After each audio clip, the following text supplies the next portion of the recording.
بسم اللہ الرحمن الرحیم۔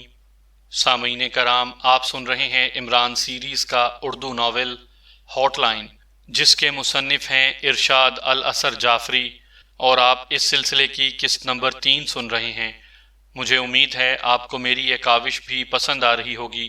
آپ نے اگر ابھی تک میرا چینل کہانی گھر سبسکرائب نہیں کیا تو ابھی میرے چینل کو سبسکرائب کر کے بیل نوٹیفیکیشن آن کر لیجئے تاکہ آنے والی ہر نئی کہانی کی اطلاع بر وقت آپ تک پہنچ سکے۔ سر، جس طرح سائنسدان اغوا ہوئے ہیں اور اب ان کا کوئی کلو بھی نہیں مل رہا ہے، مجھے یقین ہے کہ اس کارروائی کے پیچھے علی عمران اور پاکیشیا سیکرٹ سروس کا ہاتھ ہے، کرنل ڈیوڈ نے دھیمے لہجے میں کہا۔ وٹ؟ صدر مملکت نے بری طرح چونکتے ہوئے کہا۔ یس سر، اس طرح تو صرف وہی لوگ کارروائی کرتے ہیں، اور اس جگہ تو ان کے لیے کارروائی کرنا بھی بہت آسان تھا، کیونکہ عمران نے یہ جگہ دیکھی ہوئی تھی اور سیکیورٹی پلان بھی اسی کا بنایا ہوا تھا۔ اپنے بنائے ہوئے پلان کا توڑ تو وہ بہت آسانی سے کر سکتا ہے، کرنل ڈیوڈ نے مؤدب لیکن با اعتماد لہجے میں کہا۔ لیکن وہ لوگ ایسا کیوں کریں گے؟ اسرائیلی صدر نے حیران ہوتے ہوئے کہا۔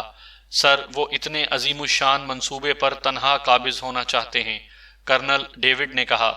کیا تمہارے پاس اس بات کا کوئی ثبوت بھی ہے؟ اسرائیلی صدر نے پوچھا۔ سر، میں نے اسی نکتہ پر انویسٹیگیشن کرنی ہے اور میں بہت جلد آپ کو ثبوت بھی پیش کر دوں گا، کرنل ڈیوڈ نے یقین بھرے لہجے میں کہا۔ اگر تم وہ ثبوت مہیا کر دو تو میں وہ ثبوت اقوام متحدہ میں پیش کروں گا اور پاکیشیا کو پوری دنیا میں تنہا کر دوں گا، اسرائیلی صدر نے کہا۔ یس سر، آپ کے حکم کی تعمیل ہوگی سر، کرنل ڈیوڈ نے مؤدبانہ لہجے میں کہا۔ سر، میں بھی کچھ عرض کرنا چاہتا ہوں، جی پی 7 کے چیف کرنل شمون نے مؤدبانہ لہجے میں کہا۔ کہیں، آپ کیا کہنا چاہتے ہیں؟ صدر مملکت نے اس کی طرف دیکھتے ہوئے کہا۔ سر، اگر یہ کارروائی پاکیشیا سیکرٹ سروس کی ہے، پھر تو پاکیشیا سیکرٹ سروس اسرائیل کا رخ نہیں کرے گی، اور اگر یہ کارروائی کسی اور کی ہے تو پھر پاکیشیا سیکرٹ سروس اسرائیل لازماً آئے گی، کرنل شمون نے کہا۔ سر، کرنل صاحب کی بات میں کافی وزن ہے، صدر مملکت کے خصوصی مشیر لارڈ میکالے نے کہا۔ سر، کرنل شمون صاحب اور لارڈ صاحب علی عمران اور پاکیشیا سیکرٹ سروس کے بارے میں اتنا نہیں جانتے جتنا میں جانتا ہوں۔ وہ لوگ یہ ثابت کرنے کے لیے کہ یہ کارروائی ان کی نہیں ہے، اسرائیل کا رخ لازماً کریں گے، کرنل ڈیوڈ نے طنزیہ لہجے میں کہا۔ لارڈ میکالے نے کرنل شمون کی حمایت کی تھی، جو کرنل ڈیوڈ کو اچھی نہیں لگی تھی۔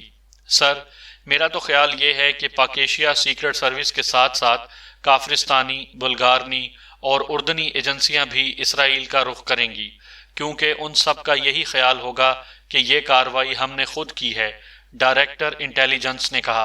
ہم یہ کارروائی کیوں کرتے؟ ہمارے تو 100 سے زیادہ فوجی مارے گئے ہیں، صدر مملکت نے کہا۔ سر، راشیل صاحب کا خیال بھی درست ہے، یہ کارروائی خواہ جس نے بھی کی ہے، شک ہم پر ہی کیا جائے گا، لارڈ میکالے نے کہا تو صدر مملکت سوچ میں ڈوب گئے۔ واقعی ایسا ہوگا، ہمارا قریبی اور با اعتماد دوست ملک کافرستان بھی ایسا ہی سوچے گا، کیونکہ یہ مفادات کی بات ہے، صدر مملکت نے سوچ میں ڈوبے ہوئے لہجے میں کہا۔ سر، سوچا تو ہم نے بھی ایسا ہی تھا، لیکن ہم سے پہلے ہی کوئی اور کارروائی کر گیا، لارڈ میکالے نے کہا۔ یہ ہماری سوچ تھی، اب آپ اس سوچ کا اعلان تو نہ کرتے پھریں، صدر مملکت نے ناراض سے لہجے میں کہا۔ سوری سر، لارڈ میکالے نے فوراً ہی معذرت کرتے ہوئے شرمندہ سے لہجے میں کہا۔ کسی اور کے بارے میں آپ کیوں سوچ رہے ہیں؟ یہ کارروائی یقیناً پاکیشیا سیکرٹ سروس کی ہے، کرنل ڈیوڈ نے کہا۔ کرنل صاحب، آپ بھی فی الحال یہ امکان کی بات کر رہے ہیں، اور امکان یہ بھی ہے کہ یہ کارروائی ایکریمیا نے کی، کافرستان نے کی ہو، یا گریٹ لینڈ نے، باچان شوگران وغیرہ نے، کرنل شمون نے کہا۔ کرنل صاحب، جب تک آپ پاکیشیا سیکرٹ سروس کے خلاف ثبوت پیش نہیں کر دیتے، تمام ممالک پر شک کیا جا سکتا ہے، صدر مملکت نے کرنل ڈیوڈ سے کہا تو وہ اسبات کے انداز میں سر ہلا کر رہ گیا۔ سر، راشیل صاحب نے امکان ظاہر کیا ہے کہ پاکیشیا سیکرٹ سروس کے ساتھ ساتھ اس پروجیکٹ میں شامل دیگر ممالک ایجنسیاں بھی اسرائیل کا رخ کر سکتی ہیں۔ اگر ان ممالک کی ایجنسیاں اسرائیل میں آئیں تو وہ اسرائیل کے مفاد کو نقصان بھی پہنچائیں گی، لارڈ میکالے نے کہا۔ کس میں اتنی جرت ہے کہ وہ اسرائیل کو نقصان پہنچائے؟ کرنل ڈیوڈ نے غصیلے لہجے میں کہا۔ کرنل صاحب، لارڈ صاحب ٹھیک کہہ رہے ہیں، ہمیں اس وقت جذبات سے نہیں بلکہ تحمل اور بردباری سے معاملات کو سلجھانا چاہیے، صدر مملکت نے کہا۔ پھر اس سے پہلے کہ ان میں سے کوئی بات کرتا، میٹنگ روم کا دروازہ کھلا اور پریزیڈنٹ آفس کا سیکیورٹی آفیسر اندر آ گیا۔ اس نے صدر صاحب کو سلوٹ کیا اور پھر ایک کاغذ ان کی طرف بڑھایا۔ GP5 کی طرف سے اس کارروائی کے متعلق ایک اہم خبر آئی ہے۔ کرنل ڈیوڈ صاحب، آپ باہر جا کر یہ خبر سن سکتے ہیں، صدر صاحب نے کاغذ پر لکھی تحریر پڑھتے ہوئے کہا۔ چونکہ میٹنگ سائنسدانوں کے اغوا کے سلسلے میں ہو رہی تھی، اس لیے صدر صاحب نے ہدایت کر دی تھی کہ اگر اس سے متعلق کوئی اطلاع آ جائے تو وہ میٹنگ کے دوران دے دی جائے۔ صدر صاحب کا حکم سن کر کرنل ڈیوڈ میٹنگ روم سے باہر چلا گیا اور پھر تھوڑی دیر بعد وہ واپس آیا تو اس کے چہرے پر جوش کے تاثرات تھے۔ ان تاثرات کو دیکھتے ہوئے میٹنگ کے شرکاء کو اندازہ ہو گیا کہ اطلاع بہت اہم تھی۔ سر، میں نے کہا تھا کہ میں جلد ہی ثبوت پیش کروں گا۔ لیجئے، میں ثبوت لے آیا ہوں، کرنل ڈیوڈ نے جوشیلے لہجے میں کہا۔ اس کی بات سن کر وہاں موجود تمام افراد کے چہروں پر بھی جوش کے تاثرات آ گئے۔ کرنل صاحب، کیا ثبوت ملا ہے پاکیشیا سیکرٹ سروس کے خلاف؟ لارڈ میکالے نے پرتجسس لہجے میں پوچھا۔ سر، لیبارٹری سے ایک شناختی کارڈ ملا ہے، یہ آدھے سے زیادہ جل چکا ہے، لیکن اس کے باوجود یہ صاف پہچانا جا رہا ہے کہ یہ پاکیشیائی کارڈ ہے۔ یہ دیکھیں، کرنل ڈیوڈ نے کہا اور اس نے ایک کارڈ صدر صاحب کی طرف بڑھا دیا۔ سب کی پرتجسس نظریں کارڈ کی طرف اٹھیں، لیکن کرنل شمون نے ایک گہرا سانس لیا۔ کرنل صاحب، جو لوگ اتنی بڑی کارروائی کرنے کے لیے آتے ہیں، کیا وہ اپنی جیب میں اپنا شناختی کارڈ لے کر آتے ہیں؟ کرنل شمون نے طنزیہ لہجے میں کہا تو اسے لگا جیسے بہت سے غباروں میں سے ہوا نکل گئی ہو۔ پھر یہ کارڈ لیبارٹری میں کیسے پہنچ گیا؟ کرنل ڈیوڈ نے ہکلاتے ہوئے کہا تو کرنل شمون نے اس کی طرف ایسی نظروں سے دیکھا جیسے اس نے کرنل ڈیوڈ کی چوری پکڑ لی ہو۔ کرنل ڈیوڈ نے ایک لمحے کے لیے اپنی نظریں جھکا لیں، لیکن پھر اس نے خود پر قابو پا لیا۔ یہ حقیقت تھی کہ کارڈ اس نے جعلی تیار کروایا تھا، میٹنگ سے پہلے ہی وہ ساری تیاری کر کے آیا تھا، کیونکہ اسے یقین تھا کہ یہ کارروائی پاکیشیا سیکرٹ سروس کی ہے اور وہ پاکیشیا سیکرٹ سروس کے خلاف کام کرنے کی اجازت لینا چاہتا تھا۔ وہ جانتا تھا کہ پاکیشیائی سیکرٹ سروس کے خلاف اسے کوئی ثبوت نہیں مل سکے گا، چنانچہ اس نے جذبات میں آ کر یہ کام کیا تھا۔ یہ کارڈ پاکیشیائی سائنسدان کا بھی تو ہو سکتا ہے، ڈائریکٹر انٹیلیجنس نے کہا۔ نہیں، پاکیشیائی سائنسدان کا شناختی کارڈ اور پاسپورٹ ان سے لے لیا گیا تھا، اور یہ دونوں چیزیں اب تک حکومت اسرائیل کے پاس موجود ہیں، صدر صاحب نے انکار کے انداز میں سر ہلاتے ہوئے کہا۔ پھر یہ کارڈ سلور لیبارٹری میں کیسے پہنچا؟ لارڈ میکالے نے حیرت بھرے لہجے میں کہا۔ سر، جن لوگوں نے یہ کارروائی کی ہے وہ ہمیں یہ تاثر دینا چاہتے ہیں کہ یہ کارروائی پاکیشیا سیکرٹ سروس کی ہے، کرنل شمون نے کہا۔ کرنل ڈیوڈ کو تو سمجھ ہی نہیں آ رہا تھا کہ وہ کیا بات کہے۔ سر، یہ کارڈ پاکیشیا سیکرٹ سروس بھی گرا سکتی ہے تاکہ یہ تاثر پیدا کیا جا سکے جو اس وقت ہمارے ذہنوں میں پیدا ہو چکا ہے، ڈائریکٹر انٹیلیجنس نے کہا۔ اب ہم ایک حتمی نتیجے پر پہنچ چکے ہیں کہ یہ کارروائی صرف پاکیشیا سیکرٹ سروس ہی کی نہیں ہے، بلکہ کافرستان، بلغارنیا، ایکریمیا، گریٹ لینڈ، باچان اور شوگران بھی یہ کارروائی کر سکتے ہیں، صدر صاحب نے کہا۔ یس سر، اب یہ کرنل ڈیوڈ اور کرنل شمون صاحبان کا کام ہے کہ وہ جلد از جلد اصل حقائق تک پہنچیں اور نہ صرف سائنسدانوں کو واپس لائیں بلکہ مجرموں کو بھی گرفتار کریں تاکہ اسرائیل اپنا عظیم پروجیکٹ مکمل کر لے، لارڈ میکالے نے کہا۔ کرنل ڈیوڈ، سائنسدانوں کو تلاش کریں، جبکہ کرنل شمون اسرائیل میں آنے والی ایجنسیوں پر نظر رکھیں گے۔ اگر اسرائیل آنے والے سیکرٹ ایجنٹ اسرائیل کے مفاد کے خلاف کوئی کام کرنے لگیں تو کرنل شمون ان کے خلاف کارروائی کریں گے، کیونکہ اسرائیل کے مفاد کے خلاف کسی کو بھی کام کرنے کی اجازت نہیں دی جا سکتی، صدر مملکت نے فیصلہ کن لہجے میں کہا، اور اس کے ساتھ ہی وہ اپنی کرسی سے اٹھ کھڑے ہوئے، جس کا مطلب تھا کہ میٹنگ اختتام کو پہنچی۔ صدر صاحب کو اٹھتے دیکھ کر باقی افراد بھی کھڑے ہو گئے۔ اسی لمحے میٹنگ روم کا دروازہ کھلا اور صدر مملکت کا سیکیورٹی عملہ اندر آ گیا۔ صدر صاحب ان کے درمیان میں باوقار انداز میں چلتے ہوئے دروازے کی طرف بڑھنے لگے۔ سر، سائنسدانوں کے غائب ہونے میں اسرائیلی حکومت کا ہاتھ نہیں ہے، روکی نے مؤدبانہ لہجے میں کہا۔ عمران اس وقت اپنے ساتھیوں سمیت یروشلم کی اسٹیٹ کالونی کی کوٹھی نمبر 40B میں موجود تھا۔ یہ کوٹھی روکی نے انہیں مہیا کی تھی۔ عمران کے ساتھ جولیا، صفدر، تنویر، چوہان، نعمانی، ٹائیگر، جوانا اور جوزف آئے تھے۔ جوزف اور جوانا کے علاوہ باقی سب افراد میک اپ میں تھے۔ وہ مختلف گروپس کی صورت میں اور مختلف راستوں سے یروشلم میں داخل ہوئے تھے۔ ان کا خیال تھا کہ یروشلم میں داخلہ کافی مشکل ہوگا، لیکن خلاف توقع وہ نہایت آسانی سے دارالحکومت میں داخل ہو گئے تھے۔ انہیں کہیں بھی کوئی خصوصی چیکنگ نظر نہیں آئی تھی۔ تم یہ بات کس بنیاد پر کہہ رہے ہو؟ عمران نے روکی کی طرف دیکھتے ہوئے کہا۔ سر، اس سلسلے میں اسرائیلی صدر نے جو میٹنگ کی ہے اس کی ریکارڈنگ میں آپ کو سناتا ہوں، روکی نے کہا، اور پھر اس نے جیب سے ایک چھوٹا سا کیسٹ پلیئر نکالا اور اس کا ایک بٹن پریس کر دیا۔ بٹن پریس ہوتے ہی اسرائیلی صدر اور دیگر افراد کی آوازیں سنائی دینے لگیں۔ کرنل ڈیوڈ بزت تھا کہ سائنسدانوں کو پاک ایشیا سیکرٹ سروس نے اغوا کیا ہے۔ وہ سب خاموشی اور توجہ سے ریکارڈنگ سنتے رہے۔ یہ بکواس اور ڈھونگ ہے، دنیا کو دھوکہ دینے کے لیے یہ میٹنگ کی گئی ہے، یہ سب ڈرامہ ہے، تنویر نے جوشیلے لہجے میں کہا، اور پھر اس نے سب کے چہروں کی طرف دیکھا۔ سب کے چہروں پر مختلف تاثرات تھے۔ تمہارا کیا خیال ہے جولیا؟ عمران نے جولیا کی طرف دیکھتے ہوئے کہا۔ میں تو بہت الجھ گئی ہوں۔ یہ میری زندگی کا پہلا کیس ہے کہ ابھی ایک حیرت ختم نہیں ہوتی اور دوسری شروع ہو جاتی ہے۔ اسرائیل کا انسانیت کی فلاح کے لیے کوئی منصوبہ بنانا کسی عجوبے سے کم نہیں ہے، پھر پاک ایشیا کو اس میں شمولیت کی دعوت دینا، پاک ایشیا کا بھی اس میں شامل ہو جانا، یہ سب باتیں تو میری سمجھ سے بالا تر ہیں۔ جولیا نے اپنا ماتھا رگڑتے ہوئے کہا۔ عمران صاحب، مس جولیا ٹھیک کہہ رہی ہیں، یہ سوچنا سمجھنا آپ کا کام ہے، آپ ہمیں تو حکم دیں کہ ہمیں کیا کرنا ہے، اور بس۔ اس مرتبہ چوہان نے عمران سے مخاطب ہوتے ہوئے کہا۔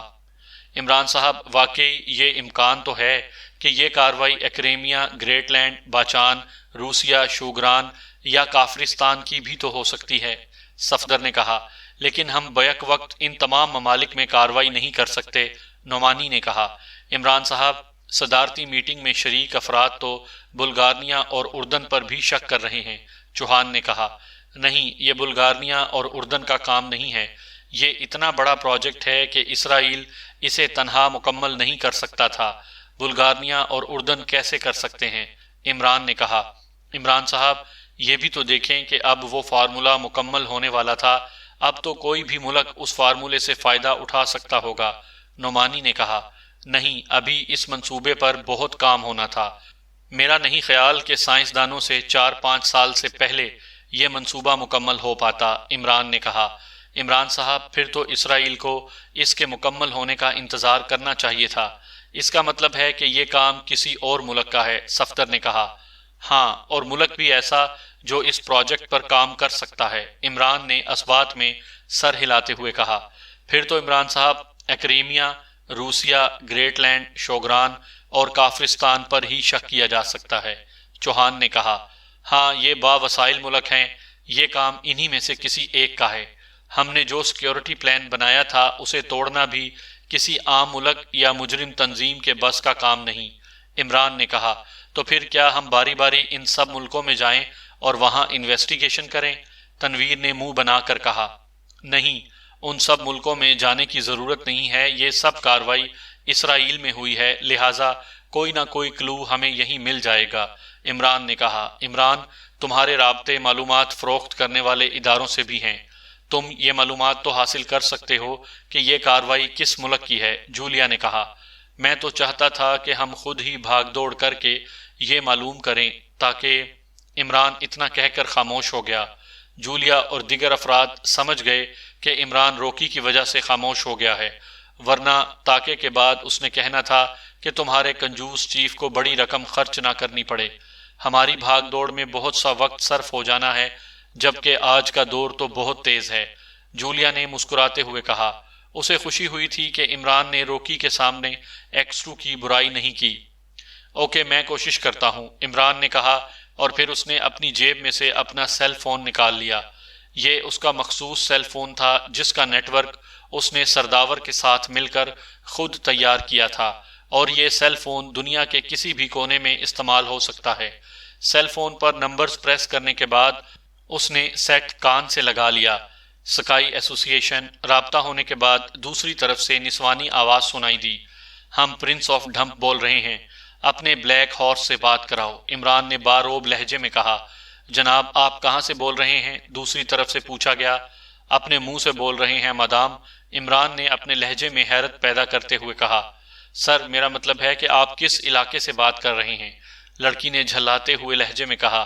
ہم ریاست ڈھمپ کے ولی عہد ہیں تو اپنی ریاست سے ہی بولیں گے نا، عمران نے کہا۔ اوکے سر اوکے، میں باس سے آپ کی بات کراتی ہوں، لڑکی نے کہا اور پھر خاموش ہو گئی۔ یس بلیک ہارس اسپیکنگ، کون پرنس بول رہا ہے؟ چند لمحوں کی خاموشی کے بعد ایک بھاری آواز سنائی دی۔ تم کیسے بلیک ہارس ہو کہ بغیر ہنہنائے بول رہے ہو؟ عمران نے منہ بناتے ہوئے کہا۔ او یو کون ہو تم؟ جلدی بتاؤ، میرے ریوالور کی گولیاں بےتاب ہو رہی ہیں۔ دوسری طرف سے بلیک ہارس کی چیختی ہوئی آواز سنائی دی۔ اگر تمہارا ریوالور ریاست ڈھمپ میں چل سکتا ہے تو آ جاؤ، پرنس آف ڈھمپ تمہاری گولیوں کا منتظر ہے، عمران نے بدستور منہ بناتے ہوئے کہا۔ Prince of ڈھمپ؟ او تو یہ تم ہو؟ ہاں تم ہی ہو سکتے ہو، تمہارے علاوہ اور کسی میں یہ جرت نہیں کہ وہ بلیک ہارس سے مذاق کرے۔ دوسری طرف سے بولنے کا انداز بے تکلفانہ ہو گیا تھا۔ معلومات فروخت کرنے کا تمہارا دھندا اب بھی ایکریمیا تک محدود ہے یا تم نے کوئی ترقی بھی کی ہے؟ عمران نے کہا۔ اب میرا کاروبار کئی ملکوں تک پھیلا ہوا ہے، یوں سمجھ لو کہ آدھی سے زیادہ دنیا سکائی ایسوسی ایشن کی نظروں میں ہے۔ دوسری طرف سے بلیک ہارس نے فخریہ لہجے میں کہا۔ اچھا تو پھر میں تمہاری آزمائش کرنا چاہتا ہوں، عمران نے چیلنج کرنے والے انداز میں کہا۔ ہاں بالکل آزما لو، بلیک ہارس تمہاری ہر آزمائش پر پورا اترے گا، بلیک ہارس نے کہا۔ تو پھر سنو، اسرائیل کی ایک سائنس لیبارٹری میں مختلف ممالک کے سائنسدان ایک بہت بڑے پروجیکٹ پر کام کر رہے تھے۔ اس منصوبے کو سلور پروجیکٹ کا نام دیا گیا تھا۔ ایک رات اس لیبارٹری سے سائنسدانوں کو اغوا کر لیا گیا، لیکن یہ معلوم نہیں ہے کہ اغوا کس نے کیا ہے۔ اسرائیلی حکام کا خیال ہے کہ یہ اغوا پاکیشیا، کافرستان، ایکریمیا یا گریٹ لینڈ وغیرہ میں سے کسی نے کرایا ہے۔ اب تم مجھے یہ بتاؤ گے کہ یہ اغوا کس ملک کی ایجنسیوں نے کیا ہے؟ عمران نے کہا۔ پرنس، اسرائیل کو تو صرف اور صرف تمہارے ملک پاکیشیا پر شک کرنا چاہیے تھا، وہ دوسرے ملکوں پر شک کیوں کر رہا ہے؟ دوسری طرف سے بلیک ہارس نے ہنستے ہوئے کہا۔ اس لیے کہ اغوا ہونے والے سائنسدانوں میں پاکیشیا کا بھی ایک سائنسدان شامل ہے، لیکن اس کے باوجود کرنل ڈیوڈ کو تو یقین ہے کہ یہ کارروائی پاکیشیا کے ایجنٹوں کی ہے، لیکن دوسرے حکام پاکیشیا کے ساتھ ساتھ دوسرے ممالک پر بھی شک کر رہے ہیں۔ عمران نے بھی ہنستے ہوئے کہا۔ اوکے پرنس، 1 گھنٹے بعد مجھے دوبارہ کال کرنا، دوسری طرف سے بلیک ہارس نے کہا۔ اپنا معاوضہ، بینک کا نام اور اکاؤنٹ نمبر بھی بتا دو تاکہ تمہیں معاوضہ بھی ادا کیا جا سکے، عمران نے کہا۔ پرنس تم میری آزمائش کر رہے ہو، میں آزمائش پر پورا اتر جاؤں تو پھر تم اپنے معیار کے مطابق مجھے انعام دینا، تم سے معاوضہ لینے کی گستاخی میں نہیں کر سکتا۔ دوسری طرف سے بلیک ہارس کی آواز سنائی دی اور اس کے بعد کال منقطع ہو گئی۔ چونکہ عمران نے سیل فون سیٹ کا سپیکر آن کیا ہوا تھا، اس لیے سب نے ان کی گفتگو سنی تھی۔ تمہارے رابطے اتنے وسیع ہیں کہ عقل دنگ رہ جاتی ہے، جولیا نے منہ بناتے ہوئے کہا۔ کاش یہ سارے رابطے ختم ہو جائیں اور صرف ایک جگہ رابطہ ہو جائے، عمران نے طویل سانس لیتے ہوئے کہا۔ کس جگہ رابطہ عمران صاحب؟ نعمانی نے بے اختیار پوچھا تو جولیا نے فوراً اسے آنکھیں دکھائیں۔ میں جولیا کے دل سے رابطہ قائم ہونے کی بات کر رہا ہوں، کاش ایسا ہو جائے، عمران نے کہا۔ جولیا کو توقع تھی کہ عمران یہی بات کرے گا اور اسی لیے اس نے نعمانی کو آنکھیں دکھائی تھیں۔ عمران کی بات سن کر نعمانی شرمسار ہو گیا، جیسے عمران نے جولیا سے متعلق نہیں بلکہ اس کے متعلق بات کہی ہو۔ عمران کو توقع تھی کہ اس کی بات کے جواب میں جولیا یا تنویر کچھ کہے گا، لیکن خلاف معمول وہ دونوں ہی خاموش رہے۔ عمران صاحب، بلیک ہارس تو معلومات حاصل کرے گا، لیکن اب آپ کی ذاتی رائے کیا ہے؟ یہ کارروائی کس کی ہو سکتی ہے؟ صفدر نے باتوں کا رخ بدلنے کی خاطر کہا۔ کچھ دیر پہلے جولیا نے کہا تھا کہ یہ کیس ہم پر حیرتوں کے پہاڑ گرا رہا ہے، تو غلط نہیں کہا تھا۔ میں خود بھی الجھ گیا ہوں اور صرف سوچے ہی جا رہا ہوں۔ عمران نے کہا، تمہاری ریڈی میڈ کھوپڑی کو کیا ہو گیا ہے؟ یہ تو ہر مسئلے کا کوئی نہ کوئی حل نکال ہی لیتی ہے۔ تنویر نے کہا، میرا خیال ہے کہ بہت دنوں سے سلیمان نے مجھے مونگ کی دال نہیں کھلائی، اس لیے میری کھوپڑی نے کام کرنا چھوڑ دیا ہے۔ عمران نے کہا تو سب کے چہروں پر مسکراہٹ آ گئی۔ وہ سب سمجھ رہے تھے کہ اس بار ان کے سامنے ایک الجھا ہوا کیس آ گیا ہے۔ اس طرح باتیں کرتے ہوئے 1 گھنٹہ گزر گیا۔ عمران نے وقت دیکھا اور پھر اس نے جیب میں سے سیل فون نکال کر بلیک ہارس کے نمبرز پریس کیے۔ مکمل نمبر پریس ہوتے ہی دوسری طرف بیل جانے لگی۔ اسکائی ایسوسی ایشن۔ جلد ہی دوسری طرف سے نسوانی آواز سنائی دی، prince of dump speaking, black horse سے بات کراؤ۔ عمران نے کہا، ہولڈ کیجئے سر۔ اس مرتبہ دوسری طرف سے مؤدبانہ لہجے میں کہا گیا، یس بلیک ہارس سپیکنگ۔ چند لمحوں کی خاموشی کے بعد بلیک ہارس کی آواز سنائی دی، کمال ہے بھائی، سائنس نے اتنی ترقی کر لی ہے کہ اب ہارس انسانوں کی طرح فون کرنے لگے ہیں۔ عمران نے کہا، او پرنس یہ تم ہو؟ دوسری طرف بلیک ہارس نے کہا اور عمران اس کا لہجہ سن کر چونک پڑا، کیونکہ بلیک ہارس کا لہجہ بجھا بجھا سا تھا۔ کیا ہوا بلیک ہارس، تم پریشان لگ رہے ہو؟ عمران نے پوچھا۔ پرنس، بلیک ہارس ناکام ہو گیا ہے، تمہاری آزمائش پر پورا نہیں اتر سکا۔ مجھے خود پر بہت ناز تھا پرنس، لیکن اب شاید میں یہ بزنس چھوڑ دوں۔ بلیک ہارس کی جذباتی آواز سنائی دی، تمہیں معلومات نہیں مل سکیں؟ کوئی بات نہیں، اس میں اتنا جذباتی ہونے کی ضرورت نہیں، کبھی ایسا بھی ہو جاتا ہے۔ عمران نے اسے تسلی دیتے ہوئے کہا، پرنس میرے ساتھ ایسا پہلی بار ہوا ہے، حالانکہ میں نے اپنے ذرائع سے کہہ دیا تھا کہ چاہے جتنی رقم خرچ ہو جائے وہ پرواہ نہ کریں۔ میں نے صرف اسرائیل سے ہی نہیں بلکہ ایکریمیا اور دوسرے ممالک سے بھی معلومات حاصل کرنے کی کوشش کی ہے، لیکن مجھے ہر جگہ ناکامی کا منہ دیکھنا پڑا۔ اسرائیل سے اغوا ہونے والے سائنسدان کسی بھی ملک میں موجود نہیں ہیں۔ بلیک ہارس کی آواز سنائی دی، اوکے میں خود یہ معلومات حاصل کرنے کی کوشش کرتا ہوں، اور سنو، تم نے میرے لیے کام کیا ہے، یقیناً تمہاری رقم بھی خرچ ہوئی ہے۔ تمہارا جتنا خرچہ ہوا ہے مجھے بتا دو، اپنے بینک کی تفصیلات کے ساتھ میں تمہاری خرچ کی ہوئی رقم تمہیں بھجوا دیتا ہوں۔ عمران نے کہا، نو پرنس تھینکس۔ دوسری طرف سے بلیک ہارس نے کہا، اور اس کے ساتھ ہی رابطہ منقطع ہو گیا۔ عمران نے کندھے اچکائے اور پھر اس نے اپنا سیل فون جیب میں رکھ لیا۔ میرا خیال ہے کہ یہ بلیک ہارس کوئی چھوٹی موٹی پارٹی ہے، تنویر نے منہ بناتے ہوئے کہا۔ نہیں، یہ چھوٹی پارٹی نہیں ہے، اس کا بزنس دنیا کے آدھے سے زیادہ ممالک میں پھیلا ہوا ہے، اور اس کے پاس ایسے ایسے ذرائع ہیں کہ یہ پاتال سے بھی خبر نکال لاتا ہے۔ عمران نے کہا، تو یہ پھر ہمارے معاملے میں کیوں ناکام ہو گیا ہے؟ جولیا نے منہ بناتے ہوئے کہا، اس لیے کہ یہ انتہائی سیکرٹ گیم کھیلی گئی ہے۔ عمران نے سوچ میں ڈوبے ہوئے لہجے میں کہا، اب مجھے یقین ہو گیا ہے کہ یہ کارروائی اسرائیل نے ہی کی ہے۔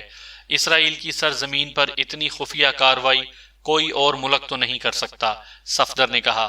عمران، میں تو صفدر کی بات سے اتفاق کرتی ہوں، یہ کارروائی یقیناً اسرائیل کی ہے، اور ہم لوگوں کو دھوکہ دینے کے لیے اسرائیلی صدر نے ایسی میٹنگ کی ہے۔ اس کا خیال یہی ہوگا کہ جب اس میٹنگ کی کارروائی ہمارے سامنے آئے گی تو ہم اسرائیل کی طرف سے مطمئن ہو کر کسی اور طرف کا رخ کر لیں گے۔ جولیا نے بھی یقین بھرے لہجے میں کہا، لیکن اب مسئلہ یہ ہے کہ ہم کہاں سے معلومات حاصل کریں؟ نعمانی نے کہا، نہیں، یہ کوئی مسئلہ نہیں ہے۔ اسرائیلی صدر کے مشیر خاص لارڈ میکالے مجھے سب سے بڑا ڈرامے باز لگا ہے۔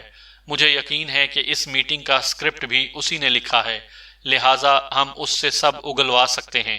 تنویر نے کہا، کیوں عمران، تمہارا کیا خیال ہے؟ جولیا نے عمران کی طرف دیکھتے ہوئے کہا، بھائی تم پاک ایشیا سیکرٹ سروس کی ڈپٹی چیف ہو، تمہارے حکم کو میں کیسے ٹال سکتا ہوں؟ عمران نے کہا، میں نے یا تنویر نے کوئی فیصلہ نہیں دیا بلکہ ایک رائے پیش کی ہے، جسے چاہو تو تم رد کر سکتے ہو کیونکہ تم اس ٹیم کے لیڈر ہو۔ جولیا نے خشک لہجے میں کہا، اوکے تم لارڈ میکالے سے گپ شپ کر کے دیکھ لو۔ عمران نے جولیا کی بات کا سخت جواب دینے کے بجائے نرم لہجے میں کہا، کیونکہ اس کی چھٹی حس کہہ رہی تھی کہ یہ کارروائی اسرائیلی حکومت نے نہیں کی، لیکن اس کے ذہن میں بات واضح نہیں ہو رہی تھی۔ جولیا کو امید تھی کہ اس کے خشک لہجے کے جواب میں عمران بھی کوئی سخت بات کرے گا، لیکن اس کا نرم لہجہ دیکھ کر جولیا کو حیرت ہو رہی تھی۔ عمران، لگتا ہے کہ تم بہت زیادہ الجھ گئے ہو۔ جولیا نے عمران کو غور سے دیکھتے ہوئے کہا۔ کوئی لائن آف ایکشن نظر نہیں آ رہی نا؟ عمران نے کہا۔ لارڈ میکالے پر تو ہم رات کو ہاتھ ڈال سکتے ہیں، فی الحال ہم گھومتے پھرتے ہیں، شاید اتفاقاً کوئی بات معلوم ہو جائے۔ چوہان نے عمران کی طرف دیکھتے ہوئے کہا۔ ہاں، تم 2 اور 3 کے گروپ میں شہر میں گھومو پھرو۔ عمران نے اثبات کے انداز میں سر ہلاتے ہوئے کہا۔ میں اور چوہان چلے جاتے ہیں، جبکہ تنویر، صفدر اور نعمانی چلے جائیں گے، جولیا نے کہا۔ اوکے، مجھے کوئی اعتراض نہیں ہے، عمران نے کہا۔ لیکن عمران، تم، ٹائیگر، جوزف اور جوانا کیا کرو گے؟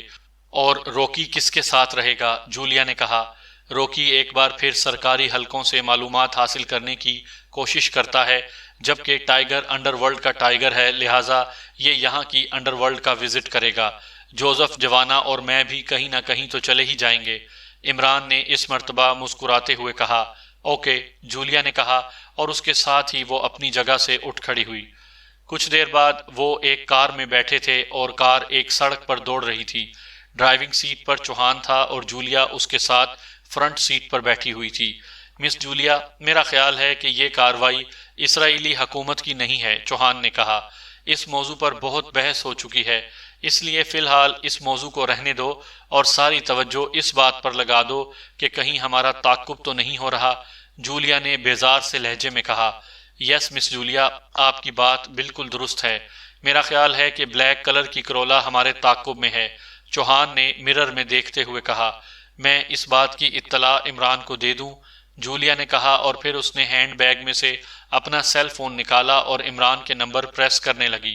Ali Imran, MSc DSc آکسن speaking. رابطہ ملنے پر عمران کی مخصوص آواز سنائی دی۔ عمران، میں جولیا بول رہی ہوں، جولیا نے کہا۔ جولیا، تم بولا نہ کرو بلکہ چہکا کرو، دوسری طرف سے عمران کی آواز سنائی دی۔ چہکا کروں؟ کیا مطلب ہے تمہارا؟ جولیا نے حیرت بھرے لہجے میں کہا۔ تمہاری آواز بلبل کی آواز سے ملتی ہے اور بلبل تو چہکتی ہے، لہٰذا تم بھی چہکا کرو، عمران نے کہا۔ عمران، یہ باتوں کا وقت نہیں ہے، میں نے تمہیں یہ بتانے کے لیے فون کیا ہے کہ کالے رنگ کی ایک کرولا کار ہمارا تعاقب کر رہی ہے، جولیا نے جھلائے ہوئے لہجے میں کہا۔ اچھا، میں تو سمجھا تھا کہ صرف پاکیشیا میں ہی لڑکے لڑکیوں کا تعاقب کرتے ہیں، یہ کام تو یہاں اسرائیل میں بھی ہو رہا ہے، عمران نے مصنوعی حیرت سے کہا۔ تم سے تو بات کرنا ہی فضول ہے، ان تعاقب کرنے والوں سے ہم خود ہی نمٹ لیں گے، جولیا نے غصے سے کہا، اور اس کے ساتھ ہی اس نے کال منقطع کر دی۔ مس جولیا، میرا خیال ہے کہ ہمیں شہر سے باہر جا کر ان سے ہیلو ہائی کرنی چاہیے، چوہان نے کہا۔ ہاں، تم ایسٹ فارسٹ کی طرف چلو، جولیا نے اثبات کے انداز میں سر ہلاتے ہوئے کہا۔ وہ چونکہ متعدد بار اسرائیل آ چکے تھے، اس لیے اسرائیل کے چپے چپے سے واقف تھے۔ چوہان نے اگلے چوک سے گاڑی اس روڈ پر موڑ لی جو ایسٹ فارسٹ کی طرف جاتا تھا۔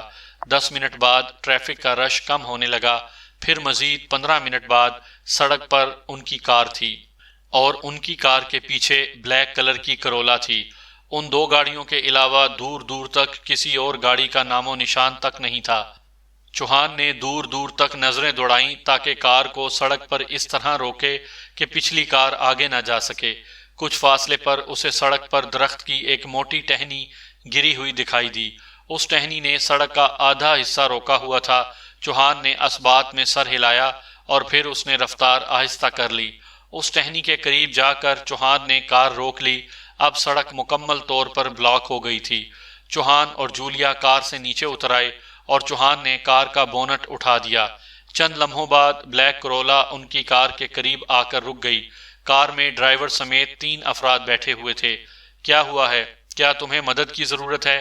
ڈرائیور نے کھڑکی سے سر باہر نکالتے ہوئے کہا۔ جی ہاں، اگر آپ ہماری مدد کر دیں تو آپ کی مہربانی ہوگی، جولیا نے ان کی طرف دیکھتے ہوئے کہا۔ جولیا کی بات سن کر وہ تینوں کار سے نیچے اتر آئے اور جولیا چوہان کے قریب آ گئے۔ انہوں نے غیر محسوس طریقے سے ان دونوں کو اپنے گھیرے میں لے لیا۔ ان تینوں کے ہاتھ اپنی جیبوں میں تھے۔ کیا ہوا ہے تمہاری کار کو؟ پچھلی کار کے ڈرائیور نے جولیا کو گھورتے ہوئے کہا۔ تمہاری جیبوں میں جو اسلحہ ہے وہ نکال لو، کہیں تمہارے دلوں میں حسرت نہ رہ جائے کہ تم اپنی اپنی گنیں نہیں نکال سکے۔ جولیا نے اس کے سوال کا جواب دینے کے بجائے طنزیہ لہجے میں کہا۔ جولیا کی بات سن کر پہلے تو وہ تینوں چونکے، پھر ان کے ہاتھ جیبوں سے باہر آ گئے۔ ان کے ہاتھوں میں مشین پسٹل تھے۔ برٹی، میں نے تو پہلے ہی کہا تھا کہ یہ تعاقب سے آگاہ ہو گئے ہیں، اس لیے جنگل کی طرف جا رہے ہیں، دوسرے آدمی نے ڈرائیور سے مخاطب ہوتے ہوئے کہا۔ اس کے ساتھ ہی ان کی مشین پسٹلز کا رخ دونوں کی طرف ہو گیا۔ اچھا ہی ہوا ہے جیکی، اب انہیں کار میں ڈالتے ہوئے کسی مداخلت کا سامنا نہیں کرنا پڑے گا، برٹی نے کہا۔